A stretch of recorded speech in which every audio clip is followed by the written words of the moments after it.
एक शहर में अर्पिता अपनी माँ चंद्रिका के साथ रहती थी। चंद्रिका बाहर की सिलाई करके अपना घर चलाती थी। अर्पिता कॉलेज में पढ़ती थी और पढ़ाई में वो बहुत ही होशियार थी। पढ़ाई के साथ उसे भी अपनी माँ की तरह सिलाई करने का बहुत शौक था। पढ़ाई खत्म करके वो अपनी माँ का हाथ बटाती थी। माँ, मैं कॉलेज से आ गई, बताओ क्या काम करना है? अरे बेटा, मैं कर लेती हूँ, तुम थोड़ा आराम कर लेती घर पे। अरे नहीं माँ, तुम भी तो पूरे दिन काम करती हो। अच्छा ठीक है, एक काम करो, मैंने वो कपड़े तैयार कर लिए हैं, उस पर इस्त्री कर लो। ठीक है माँ, मैं कर देती हूँ। शाम होने आई। माँ बेटी अपना काम खत्म करके घर आ जाते हैं। माँ, आज तुम थोड़ी ज्यादा थकी हुई लग रही हो, मैं चाय बना देती हूँ। अरे वाह, बनाओ, मेरी सारी थकान चली जाएगी। चाय पीते पीते अर्पिता अपनी माँ को थोड़ा कमजोर महसूस करती है। माँ, तुम थोड़ी कमजोर लग रही हो, क्या हुआ है? तबीयत ठीक नहीं है तुम्हारी? हाँ बेटी, कुछ दिनों से बहुत कमजोरी सी आ गई है। अरे माँ, तुमने बताया नहीं। चलो हम अभी डॉक्टर के पास चलते हैं। अरे नहीं बेटा, इसकी जरूरत नहीं है, ठीक हो जाएगा, तुम फिक्र मत करो। अरे ऐसे कैसे ठीक हो जाएगा? दवाई तो लेनी पड़ेगी ना। 1-2 दिन रुक जाओ बेटी, फिर देखते हैं, ठीक है? रात को दोनों खाना खाकर सो जाते हैं। दूसरे दिन सुबह अर्पिता कॉलेज जाने के लिए तैयार हो रही होती है। तैयार होने के बाद वो अपनी माँ के पास जाती है। जैसे ही बाहर पहुंचती है, वो देखती है कि उसकी माँ को चक्कर आ रहे होते हैं। अर्पिता भागते हुए अपनी माँ की तरफ जाती है। क्या हुआ माँ? बहुत चक्कर आ रहे हैं बेटी। अर्पिता अपनी माँ को रूम में आराम करने ले जाती है। थोड़ी ही देर में डॉक्टर भी आते हैं। चंद्रिका को चेक करने के बाद डॉक्टर अर्पिता से कहते हैं कि उसकी माँ को कमजोरी आ गई है और उन्हें कुछ दिन आराम करने की जरूरत है।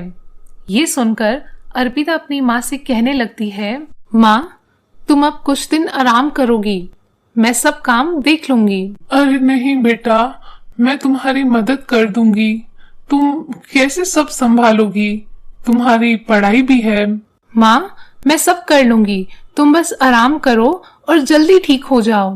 कैसे आराम करूं बेटा, अभी ग्राहक के कपड़े भी सिलकर तैयार करने हैं, दुकान का मालिक भी महीना खत्म होते ही दुकान के भाड़े के लिए आएगा, मैं आराम करूंगी तो सब कैसे होगा? माँ, मैं हूँ ना, मैं सब संभाल लूंगी, तुम बस जल्दी ठीक हो जाओ। अब तुम आराम करो, मैं अभी दुकान के लिए निकल रही हूँ, आज कॉलेज नहीं जाऊंगी। इतना कहने के बाद अर्पिता अपने काम के लिए निकल जाती है और दुकान जाकर कपड़े सिलने लगती है।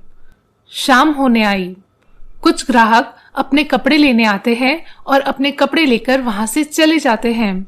कुछ दिन तक अर्पिता अपनी कॉलेज और दुकान दोनों संभाल रही होती है और अपनी माँ का भी बहुत अच्छे से ख्याल रख रही होती है। फिर अगले दिन अर्पिता अपनी पढ़ाई खत्म करके दुकान पर जाती है। आज तो बहुत थक गई हूँ, आज जल्दी काम खत्म करके घर चली जाऊंगी। चल अर्पिता, लग जा सिलाई पर। कुछ देर बाद दुकान का मालिक वहां आता है। उसे देखकर अर्पिता थोड़ी हैरान हो जाती है और सोचने लगती है कि पैसे तो इतने जमा ही नहीं हुए, वो क्या देगी। कैसी चल रही है दुकान? अच्छी चल रही है मालिक। तो फिर किस बात की देरी, मुझे पैसे दे दो।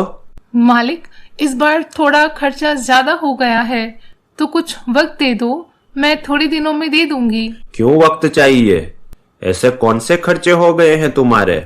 वो माँ की तबीयत थोड़ी ठीक नहीं और मेरी कॉलेज की फीस भी भरनी है। वाह, कॉलेज की फीस के लिए पैसे हैं, दवाई के लिए भी पैसे हैं, पर मेरी दुकान के भाड़े के पैसे नहीं हैं। ए लड़की, तेरी पढ़ाई इतनी जरूरी नहीं है, चुपचाप जो सिलाई का काम कर रही है वो कर और निकाल मेरे पैसे। कुछ वक्त दे दो ना मालिक, मैं दे दूंगी पैसे। बहुत मनाने के बाद मालिक अर्पिता को कुछ वक्त और देता है। ठीक है लड़की, अगले महीने तक का वक्त दिया, उस दिन 2 महीने के पैसे तैयार रखना, समझी? इतना कहकर दुकान का मालिक वहां से चला जाता है। हाश, अब थोड़ी और मेहनत करनी पड़ेगी। शाम को अर्पिता अपना काम खत्म करके घर चली जाती है।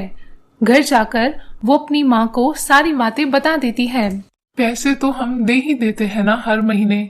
एक महीने कुछ मजबूरी के कारण देर हो गई तो क्या वो आदमी समझ नहीं सका? हाँ देखो ना माँ, कैसे बात की उन्होंने मुझसे। कुछ नहीं बेटा, अब मैं भी ठीक हो रही हूँ।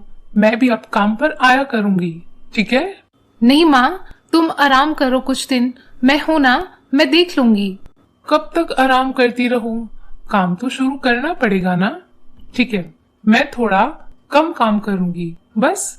ठीक है माँ। चंद्रिका भी अब काम पर लग जाती है और दोनों पहले से ज्यादा काम करने लगते हैं। 2 महीने बीत गए। इस महीने घर का राशन भी खत्म हो जाता है और कुछ कमाई उसमें भी लग जाती है। थोड़े दिनों बाद दुकान का मालिक आता है।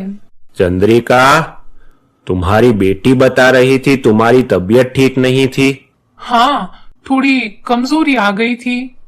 अब तो नहीं है ना? चलो लाओ मेरे पैसे।